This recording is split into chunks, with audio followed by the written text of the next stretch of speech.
भारत पाकिस्तान में पाकिस्तान को जब जब हमने बख्शा कि अरे यार बच्चा है, छोड़ो, दोस्ती हो गई, मार दिया, छोड़ दिया, हटा।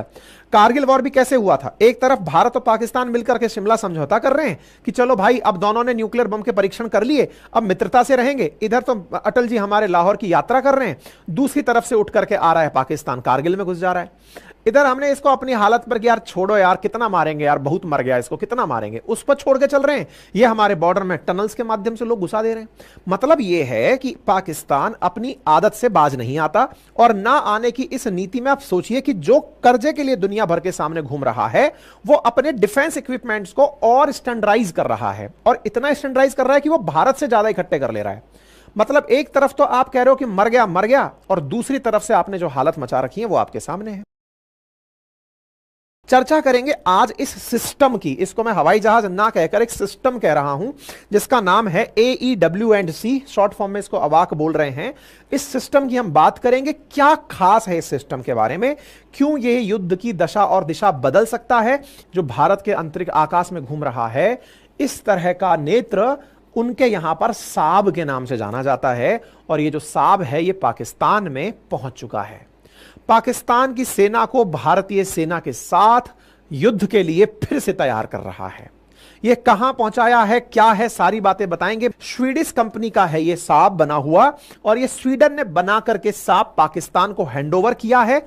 मिन्हास एयरबेस कहां है, तो आप अगर इसे देखें तो जहां पर अपन पाकिस्तान ऑक्यूपाइड कश्मीर की बात करते हैं, या फिर यह कहिए कि जहां पर अपन लोग वर्तमान में जम्मू वाला एरिया देख रहे हैं, इसी के सामने मिन्हास डला हुआ है। आप इसे नोटिस करें तो यहीं पर जम्मू का बॉर्डर शेयर होता है, और इसने मिन्हास एयरबेस पर इसको लाकर तैनात कर दिया है। बड़ा ही सेंसिटिव है साथियों ये जगह। किस तरह से सेंसिटिव है, क्या है ये साब 2000 एरे, अब एक एक करके मैं आपको बताता हूं। असल में ये airborne early warning and control system है, इसको पकड़िएगा।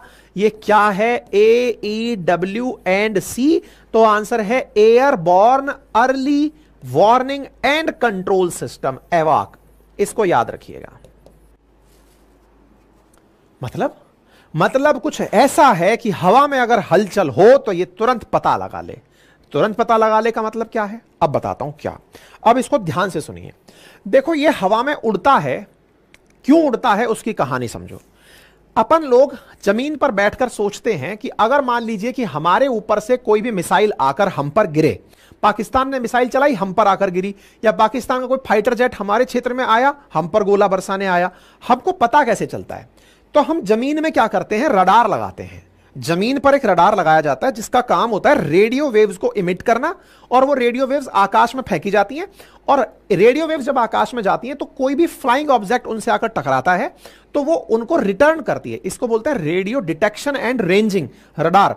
तो रेडियो वेव्स निकली, सामने वाली किसी चीज से टकराई, टकराकर जब वापस आई तो हमें पता चल गया ऊपर कुछ उड़ रहा है। तो भले ही हमको आंख से ना दिखाई दे, लेकिन हम लोग हवा में फेंक फेंक करके रडार्स को पता कर लेते हैं, रेडिएशंस को पता कर लेते हैं। अब लेकिन सोचो, रडार अगर काम कर रहा है, मान लीजिए एकदम देहाती भाषा में समझने का प्रयास कीजिए, कोई छतरी सी लगी है और ये छतरी अपने ऊपर से यूं रेडियो वेव्स को फेंक रही है, घूम घूम के सारी दिशाओं में फेंक रही है, ठीक है।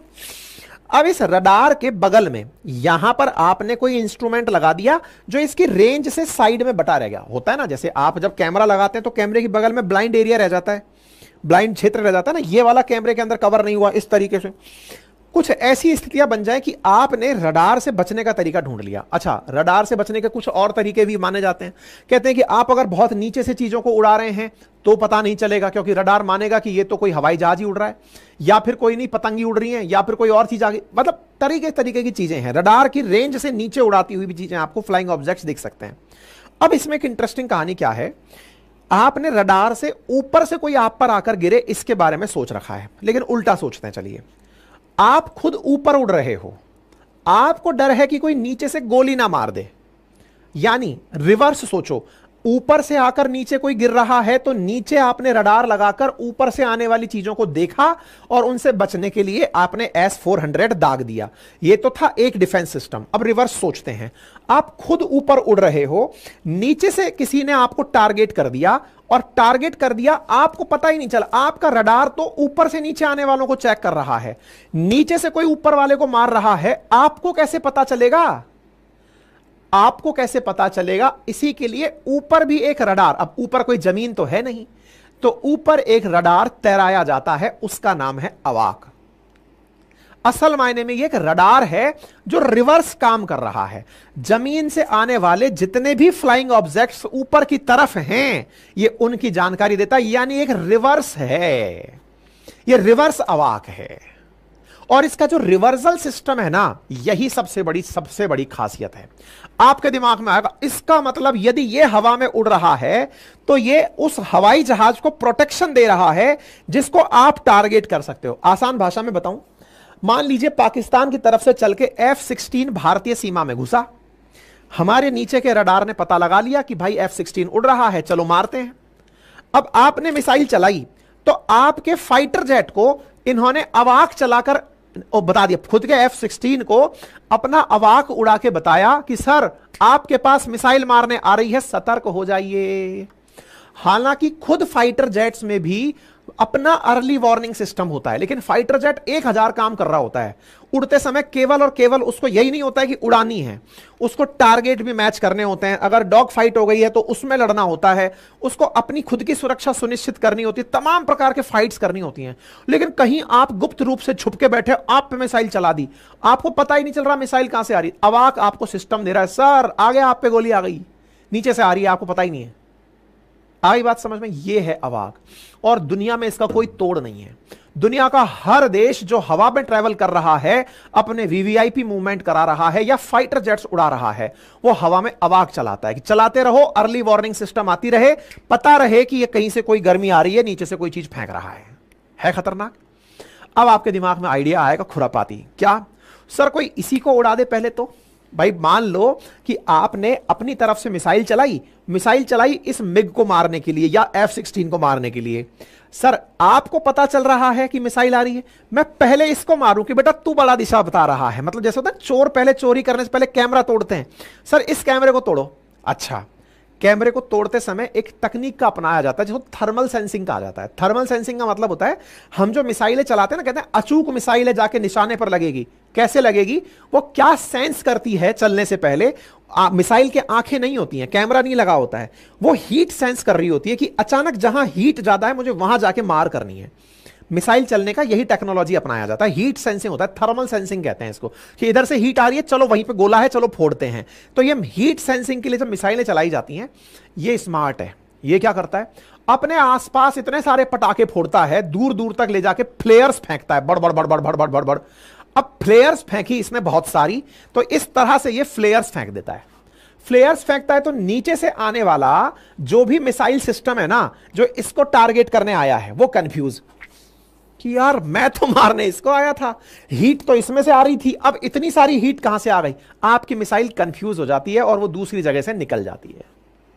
आई बात समझ में? अगर कोई भी आपने अभी कभी एयर फाइट की मूवीज देखी हो तो उसमें ये चीज को समझ पाएंगे। पाकिस्तान ने ऐसे लगभग 9 सिस्टम अपने पास ले लिए हैं। मतलब समझो इसको, मैं युद्ध की तैयारी क्यों कह रहा हूं, इसको समझो। देखो, अगर पाकिस्तान को किसी और से टेंशन तो है ही नहीं, चाइना का तो वो पहले गोदी में खुद बैठा हुआ है, अफगानिस्तान के पास खुद कुछ है नहीं है जिसकी वो टेंशन ले। अब मुद्दा क्या है, उसका केवल एक दुश्मन है जिसका नाम है भारत। उसको सेंट्रल एशिया से कोई टेंशन नहीं, सब सेटल है। भारत के केस में पाकिस्तान का जो बॉर्डर टच होता है, यहां से उठ करके फाइटर जेट्स को इंडिया भेजना है। जैसे लास्ट टाइम जब 1971 का युद्ध हुआ था तो आगरा के एयर बेस तक पे गोले फेंके गए थे। मतलब सोचकर देखो कि पाकिस्तान अपने फाइटर जेट से इंडिया में एंट्री करे। अब उसको पता है कि भारत ने S-400 जैसे सिस्टम लगाए हुए हैं, अपने पास में ऐसी मिसाइलें लगा दी हैं इंडिया ने। अभी कुछ दिन पहले परीक्षण अपन ने बालासर में भी किया है ऐसी चीजों का कि जो आसमान में उड़ रहे हैं हवा में उड़ा दो। अब इंडिया की तैयारी पूरी है, लेकिन अगर कुछ ऐसा हो रहा है कि हमारे फाइटर जेट को नहीं पता है, तो अभी क्योंकि हुआ ये था ना, आपको याद हो तो अभी थोड़े दिन पहले जब उरी सर्जिकल स्ट्राइक के आसपास का टाइम चल रहा था, तो भारत के MiG-21 ने उनका F-16 मार गिराया था, अभिमन्यु ने, अगर याद हो तो, अभिनंदन ने। तो जब मार गिराया था तो पाकिस्तानियों को यह पता है कि हमारा F-16 अगर खत्म हो गया तो हम तो वैसे ही मर जाएंगे, तो क्यों ना हवा में उड़ा के एक रडार चलाएं। और कारण भी है, देखो हिमालयन जो टेरेन है ना, वो हिमालयन टेरेन कुछ इस प्रकार की टेरेन है कि आप रडार से जानकारी भी नहीं जुटा पाएंगे, क्योंकि भारत ने कहां कोई मिसाइल छुपा के लगा रखी हो पता नहीं चलेगा। लेकिन आप ही अगर हवा में उड़ रहे हैं तो आपको हिमालय में कहां से मिसाइल आ रही है सब पता चल जाएगा। भारत पाकिस्तान के बीच में तो हिमालय बहुत अच्छे से फैला हुआ है, इसलिए इन लोगों ने अपने यहां पर यह शक्ति बढ़ा दी है। अब ये चिंता की बात है कि नहीं है? है। क्यों है? क्योंकि भारत के एट ए टाइम दो दुश्मन बैठे हैं। चाइना भी कोई मित्र तो है नहीं, उसके कारण तो हमारी बहुत सी परेशानियां हो रखी हैं। गलवान के इंसिडेंट के बाद तो हम जम्मू से उठा के सेना को वहां भेजे, जिसके चलते जम्मू में आतंकी घुस गए, सैनिक आतंकी बनकर घुस गए। एग्जैक्टली पाकिस्तान के साथ जो टेंशन है वो जग विदित है। तो पाकिस्तान के साथ टेंशन में अगर हमारे साथ में कभी युद्ध होता है तो ये उसको बहुत मजबूती प्रदान करेगा। अब आपके दिमाग में आएगा तो भारत की क्या तैयारी है मालिक? देखिए, भारत इस संख्या में पाकिस्तान से पिछड़ गया है। असल में पिछड़ने का कारण भी है, भारत इन दिनों आत्मनिर्भर हो रहा है। आत्मनिर्भर होने में अवाक जैसा सिस्टम इंडिया खुद बना रहा है। इसने तो स्वीडन से खरीदा है, और आज से नहीं तब से खरीद रहा है जब कंगाली में आटा गीला था। हर दिन डिलीवरी हो रहा है इसके यहां पे एक तरह से। 2006 से ऑर्डर लगाया हुआ है, 2020 तक ऑर्डर होने थे, 2024 में फाइनल ऑर्डर हुआ है इसका। मतलब ये लगातार ऑर्डर कर रहा है, भारत इनको खुद बना रहा है। और हमारे डीआरडीओ ने अपना अवाक बनाया जिसका नाम नेत्र है। लेकिन अभी हमारे पास नेट पर प्राप्त जानकारी में 2 ही नेत्र दिखाई देते हैं, और 3 हमारे पास में इजराइल द्वारा दिए गए सिस्टम है जो हमने रशियन फ्लाइट्स पर लगाए हुए हैं, जिनसे हम पूरा सिस्टम मैनेज कर रहे हैं। यानी इंडिया का पूरा एरिया मुश्किल से 5 अवाक से मेंटेन हो रहा है, और यह भारत पाकिस्तान बॉर्डर के लिए 9 अवाक लेकर बैठा है। ये इंटरनेट पर प्राप्त जानकारी है, इनकी वेबसाइट पर प्राप्त जानकारी है। उम्मीद है अब आपको इसका महत्व समझ में आया होगा। क्या है ये अर्ली वार्निंग सिस्टम, किस तरह से इसके जो ये रडार है ना, ईआर रडार, ये इसको मजबूती प्रदान करते हैं। संभवतः यह बात आपको समझ में आई हो। ये अर्ली वार्निंग सिस्टम है, किस प्रकार से ये काम करेगा, क्या काम करेगा, ये सारी जानकारी मैंने आपको बता दी है। तो ये मैंने आपको दिखा दिया किस प्रकार से फ्लेयर्स फेंकता है, ये बता दिया। पाकिस्तान के पास में जाकर के ये चीज उपलब्ध हो रही है। अवाक के बारे में मैंने सारी जानकारी दे दी। अच्छा, स्वीडन के द्वारा इसे कुल मिलाकर 8 कंट्रियों को दिया गया। Brazil, Greece, Mexico, Pakistan, Poland, Saudi, Sweden, Thailand और यूएई। कुछ इतने ही देश ऐसे हैं जो कि इस सिस्टम को अपने साथ रखते हैं, बाकी देशों के पास ये सिस्टम है भी नहीं। इसका मतलब ये समझिए कि जो ये इनका साब सिस्टम है ना, ये उन्नत सिस्टम तो है, साथ ही साथ पाकिस्तान के पास है, और बहुत सारे ऐसे जो डेवलप कंट्री हैं वो भी इसको यूज कर रहे हैं, जो अपनी सुरक्षा के लिए इसे अपने लिए जरूरी समझते हैं। पाकिस्तान ने वर्ष 2006 में इसका ऑर्डर टिकाया था, तब से लेकर के ये इसको मंगाए जा रहे हैं। 2006 में जब मंगाया था तब बीच में गरीबी आई, पहले 6 का ऑर्डर दिया था तो फिर 4 यूनिट कर दी, फिर 17 और 20 में बोला कि सर अब 3 और दे दो हमें। इस प्रकार से आंकड़ा 10 तक पहुंचता है। फिलहाल इनके पास में 9 पहुंच चुके हैं। ये आपके सामने सुर्खियां हैं जो बनी हुई हैं। इसका मतलब पाकिस्तान फिलहाल तैयारी में है। एक और चीज मैं आपको बताता हूं, और वो क्या है, देखो इंडिया ने हाल ही में राफेल लिया है। देखो क्या है ना, फाइटर जेट्स जो होते हैं, फाइटर जेट्स की एक पीढ़ी होती है, 3rd generation, 4th generation, 5th generation. मतलब जितना उन्नत होता जाएगा उसको उतने उन्नत कैटेगरी में बोला जाता है।